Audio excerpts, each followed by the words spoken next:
Alright, so I'm off to Edgewater College and just to give a speech about my journey with health and fitness to all the students that are graduating or they've got their prize giving. So yeah, just a 10-minute speech hopefully from myself. I don't drag it on too long. And then hand some awards out to some of the students. Kia ora koutou, katoa, talofa lava, malo, elenge, ula vanaka, whake alofa rānei atu, kia ora ana, tēnā koutou, katoa.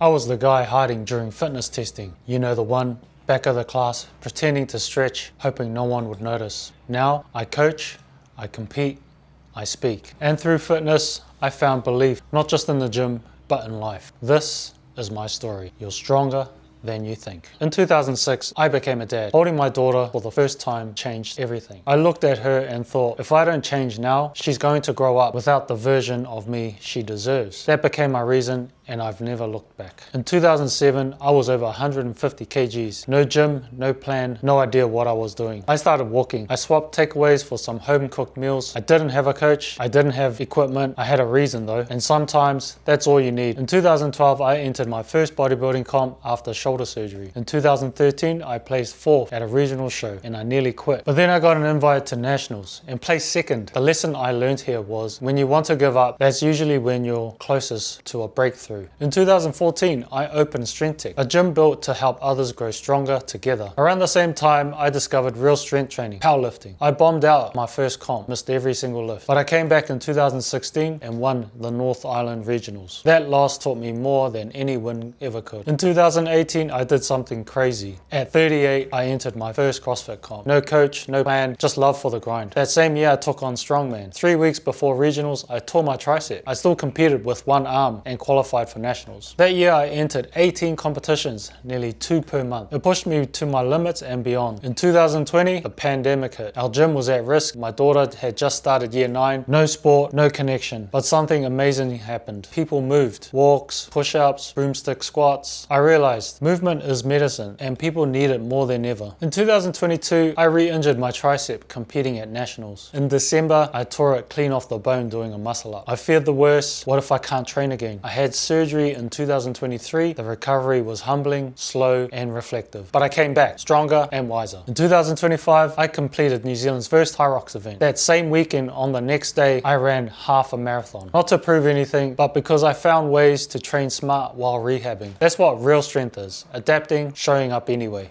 2025 is also the year I launched Fuiono Performance Training, an online platform to reach more people with coaching, mindset, and support. I now coach corporate teams, athletes, and everyday people across New Zealand and Australia. Growth requires evolution. That's how you level up. I visited Fiji recently and it hit me. I'm Samoan, born and raised in New Zealand, but I felt disconnected from my roots. Seeing how proud the Fijians are of their land and culture made me reflect. Growing up Pacifica in Aotearoa can be confusing. We don't always know where we fit or how to act. But I realized this. Being different is our gift. Don't hide it. Own it. Be proud of it. That's our anchor when life gets hard. So we don't need to be perfect to start. We just need to be committed enough to keep showing up. So it's your story, your culture, your setbacks. They all matter. You're stronger than you think.